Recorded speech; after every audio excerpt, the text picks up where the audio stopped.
फिर से स्वागत है मेरे चैनल पर। मैं हूं राज और आप देख रहे हैं हाईवे 33। दोस्तों, ये जो कहानी है, जो घटना है, ये जीवन जी ने भेजी है गाज़ियाबाद से और ये बात है 1988 की। तो चलते हैं इनकी कहानी में। लेकिन दोस्तों, जिन्होंने मेरा चैनल को सब्सक्राइब नहीं किया है वो सब्सक्राइब कर लीजिएगा और बढ़ते हैं हम कहानी की ओर। दोस्तों, मेरा नाम जीवन है और मैं गाज़ियाबाद की एक कॉलोनी में रहता हूँ और हम दो भाई हैं और मेरी अभी 6 महीने पहले शादी हुई थी। माता पिता हमारे गुजरे हुए काफ़ी दिन हो चुके थे। जब से मेरी शादी हुई उस घर में 1 महीने के बाद से लड़ाई शुरू हो गई। हमारी भाभी जो थी हर बात पर उल्हाना देती थी मेरी वाइफ को। मेरी वाइफ तो पढ़ी लिखी थी और समझती थी बात को। वो कुछ तो ऐसी बात नहीं बोलती थी कि जो किसी को बुरा लगे, बट भाभी हमारी जो थी वो इस बात को नहीं समझती थी और आए दिन घर में कलेश होता ही रहता था। मैं ऑटो चलाता था किराए पर लेकर के और जो बड़े भाई थे वो किसी ऑफिस में काम करते थे।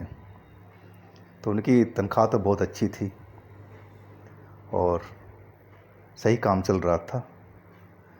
लेकिन जब से शादी के बाद से घर का माहौल ही एकदम बिगड़ चुका था। मैं तो बहुत तंग आ चुका था। अब उस घर में रहने को मेरा दिल बिल्कुल नहीं कर रहा था। लेकिन मेरी पत्नी उषा बहुत समझदार थी। कहती है, जी हर घर में कुछ न कुछ होता रहता है, तो इसका मतलब ये नहीं कि हम लोग घर छोड़ के भाग जाएं।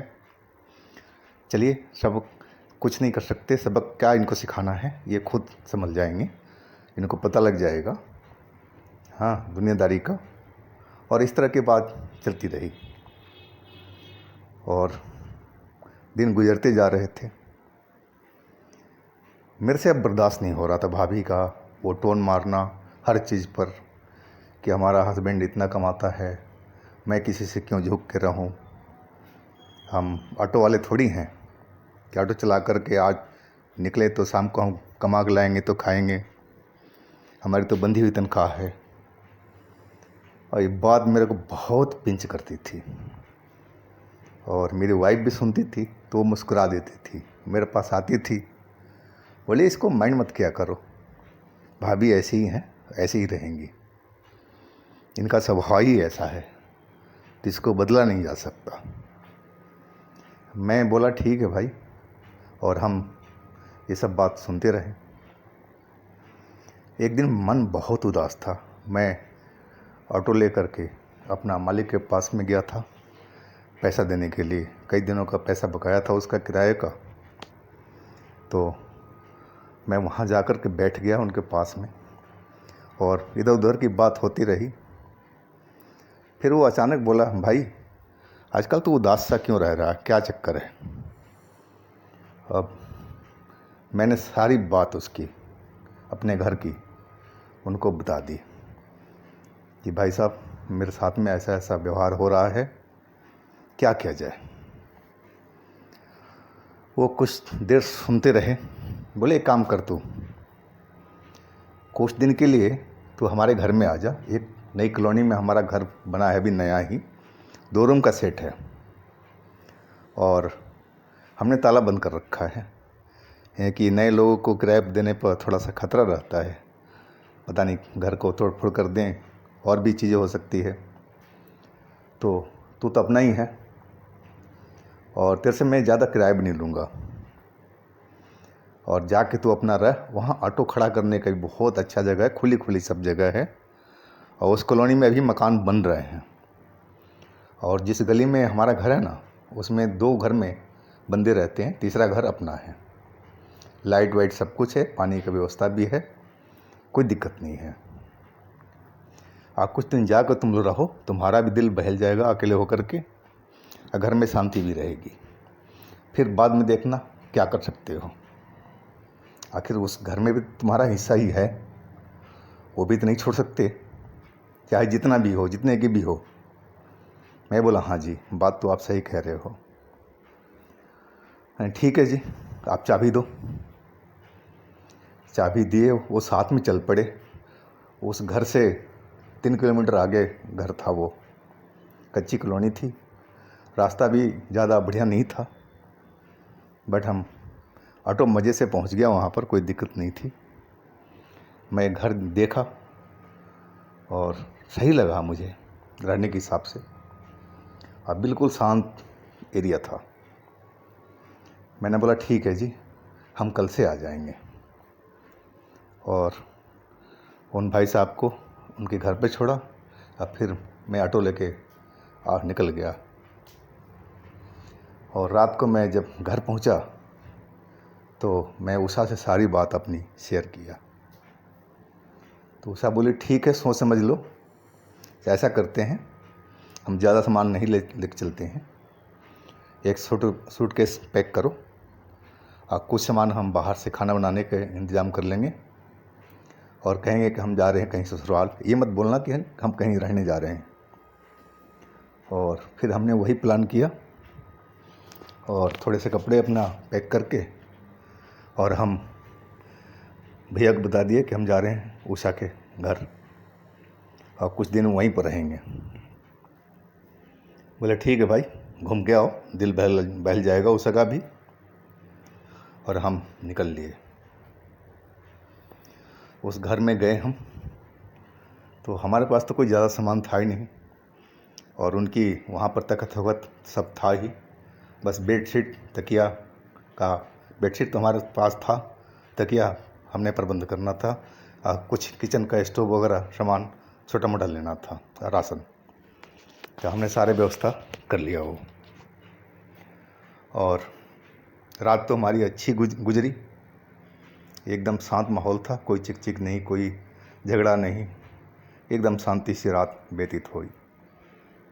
दूसरे दिन मैं सुबह में अपना काम पे निकल गया, और रात को 10 बजे आया। और उस दिन मेरी कमाई भी सही हुई थी। उस किचकिचबाजी से मैं जब दूर हट गया तो फ़र्क तो पड़ा कमाई पर, क्योंकि हम टेंशन में रहता था, और सवारी से मैं झिड़क देता था, गलत व्यवहार करता था गुस्से में। तो वो सब चीज़ें अब नॉर्मल हो गई थी, और कमाई भी मेरी अच्छी हुई। मैं घर पर आकर के उषा को बताया कि देख भाई, आज तो कमाई अच्छी हुई है हमारी। वो हंस दिया, कुछ बोली नहीं। बोले ठीक है जी, अच्छी बात है, होनी भी नहीं चाहिए, इतनी मेहनत करते हो आप। और फिर हम लोग खाना बना करके खा करके सो गए। अचानक मेरे को उषा उठाया, उठो जी उठो जी। नहीं क्या हुआ, हबड़ा के मैं उठा। करी देखो बाहर पर कोई, बाहर मेन गेट का दरवाज़ा कोई ठक ठक कर रहा है, खटखटा रहा है। तो मैं सुना, वाकई ठक ठक हो रहा था दरवाजे पर, वो भी ज़ोर ज़ोर से। यानी कि मैं जाकर देखता हूँ, चप्पल डाला मैं, और गली में बाहर बल्ब लगा था, उसको मैं ऑन कर दिया, और दरवाज़ा खोल के देखा तो वहाँ कोई नहीं था, बिल्कुल सोन सपाटा गली थी बिल्कुल, और एक बिल्ली तक मुझे नज़र नहीं आई। यानी कि ऐसे कैसे हो सकता है। मैं नीचे उतर करके भी रोड पर इधर उधर देखा है, कोई बदमाशी करके कहीं छुप ना गया हो, कोई मजाक भी करके डराने के चक्कर में हम लोगों को, लेकिन कोई हमें वहाँ नज़र नहीं आया। मैं 5 मिनट तक इधर उधर देख करके, और मैं आवाज़ भी लगाया, भाई कौन है, कौन मजाक कर रहा है हमारे साथ में, जो है तो सामने आओ। लेकिन किसी का जवाब नहीं मिला। फिर मैं वापसी घर के अंदर हो गया, दरवाज़ा बंद किया, लेकिन लाइट जलता छोड़ दिया। यानी कि इस बार कोई किया तो नज़र आ जाएगा। और मैं अपने कमरे की तरफ बढ़ा। उषा बैठी हुई थी पलंग पर, और नीचे की तरफ देख रही थी। नहीं उषा, उषा क्या हुआ, इस तरह क्यों बैठी हो। वो कुछ नहीं बोली। मैं एकदम नज़दीक पहुंच गया। मैं उसका चेहरा ऊपर किया हाथ लगा करके, देखा तो उसकी आंखें एकदम सूजी हुई है और लाल लाल हो रही थी, मोटी मोटी सी, और चेहरे का रंगत भी एकदम बदल गया था। यानी कि उषा, क्या हुआ? किसी ने कुछ बोला है क्या फ़ोन पर करके? अभी कुछ नहीं बोली वो, और नीचे फर्श की तरफ फिर घूरने लगी फर्श को। मैं एकदम परेशान सा हो गया। निकुशा, पानी पियोगी? मैं पानी ला के दिया गिलास में, लेकिन उसने एक बूंद भी पानी नहीं पिया। और मैं समझो कि अब क्या करूं मैं इतनी रात को, किससे मदद मांगूं? क्या हो गया है? वैसे तो मेरे पास में ऑटो था ही, कोई दिक्कत था ही नहीं, लेकिन करूं तो क्या करूं, समझ में नहीं आ रहा था। मन किया कि भैया को बात करूं, लेकिन फिर वही बात आ जाती कि तू हो कहाँ पर। तो ये समझकर मैंने फ़ोन नहीं किया, और फिर उषा के पास ही बैठ कर के अपने उसको देखता रहा, संभालता रहा। लेकिन उषा कुछ बोल ही नहीं रही थी, बस फर्श देखने के अलावा। मैं ज़बरदस्ती उसको पलंग पर लिटा दिया। फिर वो छत को घूरने लगी और अचानक उसके चेहरे पर झुरझुरी सी आई और फिर उसकी आंखें बंद हो गई। मैं डर गया, यानी क्या हो गया समझ में नहीं आ रहा। कोई दौरा तो नहीं पड़ गया है उषा को? ऐसा तो कभी हुआ नहीं था। और मैं एकदम बुरी तरह से घबरा गया था। मैं पानी के छींटे उसके चेहरे पर मारा, तब वो आंखें खोली, लेकिन वही हालत था उसका। वो छत को फिर लगातार देखती जा रही थी और कुछ नहीं बोल रही थी। अब सारी रात हमारी ऐसे ही कट गई, उषा को संभालने में और डरते डरते कि उषा के साथ में हुआ क्या है। मैं सुबह को मन बना लिया कि इस उषा को लेकर के किसी डॉक्टर के पास जाऊंगा कि आखिर हुआ क्या है। और सुबह हुई और मैं देखा उषा सो गई, गहरी नींद में। सांसें चल रही थी उसकी, आराम से सांस ले रही थी, और चेहरे का रंगत भी बदला हुआ था। जो रात का था वो चेंज हो चुका था। मैं थोड़ा सा अस्वस्थ हुआ और 8 बजे मैं उषा को उठाया। उषा नॉर्मल तरीके से उठी। हाँ जी, बहुत देर तक मैं सोती रही। आपने उठाया क्यों नहीं? काम पर भी जाना था आपको। यानी कि भगवान ठीक है। पहले बताओ, रात में तुम्हारे साथ में हुआ क्या था? कहीं मेरे साथ में क्या हुआ था? कुछ नहीं। आप गए थे, मैं दरवाजे पर, मैं तब तक मैं सो गई थी।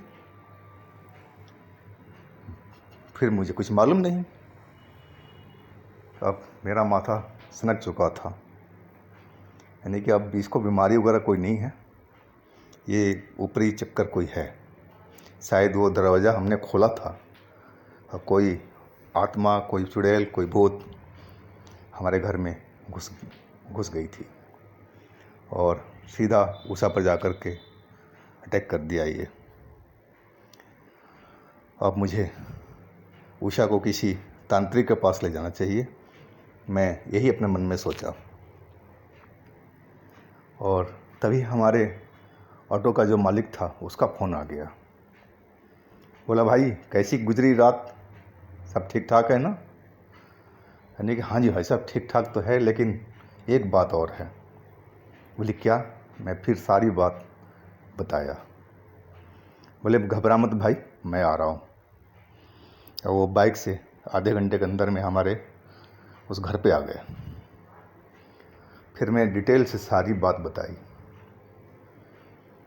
वो बोले, चल मैं तेरे साथ में चलता हूँ एक बाबा के पास में। और बाइक उन्होंने मेरे घर के अंदर ही रख दिया और उषा को हम और उन भाई साहब को हम लेके चले उनके बताए हुए रास्ते पर। एक मंदिर था, छोटा सा शिव जी का, वहाँ पर एक पुजारी थे और हमारे भाई साहब ने जो ऑटो वाले मालिक थे सारी बात बताई। फिर वो हमसे भी पूछे, मैं पूरा एक एक चीज़ उनको बता दिया। फिर वो उषा का तरफ देखे, उसका हाथ भी पकड़ के नब्ज वगैरह देखा। बोले सब कुछ तो ठीक है, ऐसे कोई बात मुझे नहीं लग रही है। बाबा बोले, वो बहुत बुजुर्ग थे, मेरे ख्याल से 75 साल से ऊपर के ही थे। और बिल्कुल बोले कोई घबराने की तो बात ही नहीं है।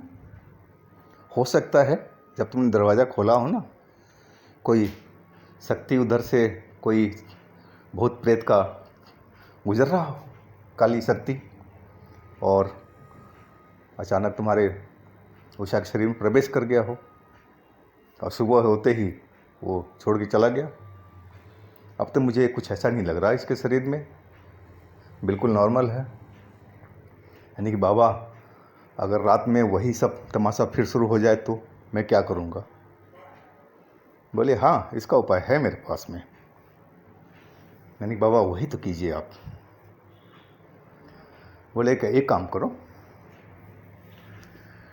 एक टेलर से लाल कपड़ा ले जाओ और बजरंगबली का बोलो झंडा बना के देगा। मैंने कहा ठीक है जी। बोला वो झंडा बनवा करके या तो मेरे पास ले आओ या आपके कोई घर के पास में, आसपास में कोई मंदिर हो, वहाँ पुजारी से उसको पूजा करवा लो और उस झंडे को अपने मेन गेट के ऊपर, छत पर या बाहर में भी लगा सकते हो, अपने घर के सटे हुए बाउंड्री के साथ में। तुम्हारे घर पर कोई काली शक्ति आ ही नहीं सकती है। बजरंगबली रखवाली करेंगे हमेशा। मेरी बात पल्ले पड़ चुकी थी और हमने कुछ बाबा को देना चाहा तो बाबा बोले कि देखो दान पेटी में है, कुछ डालना है वहाँ डाल दो। मैंने तो कुछ किया ही नहीं तो मैं आपसे क्या लूँ। बहुत सीधे साधे बाबा थे, बुजुर्ग थे।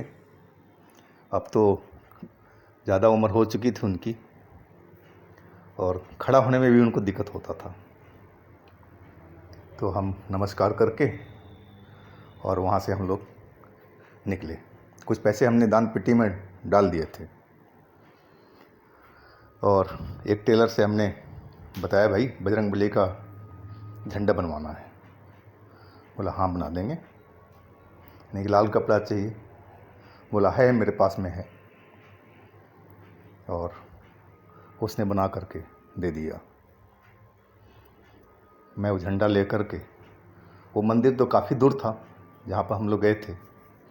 बाबा बोले थे किसी मंदिर में चले जाना। तो एक हमारे कॉलोनी से थोड़ी सी आगे में मेन रोड पे एक मंदिर था, वो भी बजरंगबली का और शिव जी का था।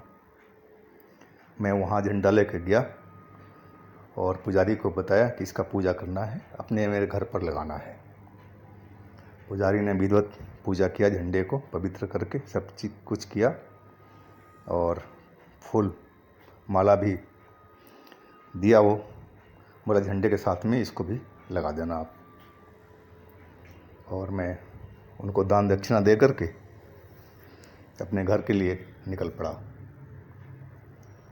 और एक बाज़ार से एक बांस का डंडा भी मैं लेते गया झंडे में लगाने के लिए। घर पहुंचा, उषा बिल्कुल ठीक ठाक थी, नॉर्मल थी, कुछ था ही नहीं, तकलीफ़ कुछ था ही नहीं। तो बोली ये क्या लाया? नहीं कि झंडा लाया हूँ बजरंगबली का। बोला अच्छी बात है, कहाँ लगाना है? नहीं कि छत पर ही देखता हूँ, रेलिंग के साथ में बांध दूँगा मेन गेट के ऊपर ही।